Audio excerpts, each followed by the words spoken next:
Isa lagi sa mga iniisip ni Gina ang kalusugan ng kanyang tatlong anak. Kaya naman minabuti niyang ipabakuna ang mga ito para magkaroon sila ng proteksyon mula sa iba't ibang sakit gaya ng tigdas at tigdas hangin. Bilang magulang, kumbaga, mahirap sa isang magulang na makita mong may sakit yung anak mo, mas magandang pabakunahan para mas malusog. Ang bakuna kontra tigdas at tigdas hangin, isa sa mga isinusulong ngayon ng Department of Health.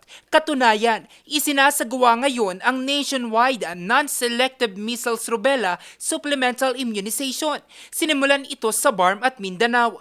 This reflects our belief that protection should reach every eligible child because community protection is strongest when everyone, lahat ng bata, ay kasama. Public health is all about health and well-being of every Filipino.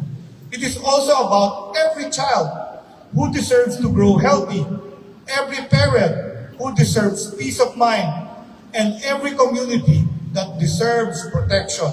Sa Cordillera, target na mabakunahan ang 150,000 may edad 6 na buwan hanggang 5 taong gulang.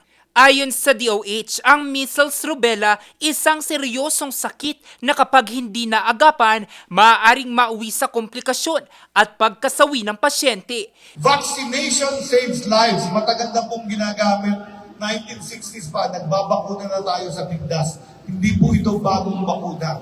Marami ng batang namatay na nakita ko sa ospital habang nagtatrabaho ko doon na hindi na bakunahan. At marami na rin batang na-prevent ma-ospital at mamatay dahil pinabakunahan sila ng kanilang nanay. Noong nakaraang taon, nakapagtala ang rehiyon ng 19 na kaso ng tigdas at 13 kaso ng tigdas hangin. Nakatakda namang magsimula ang second phase ng MRSIA sa Hunyo.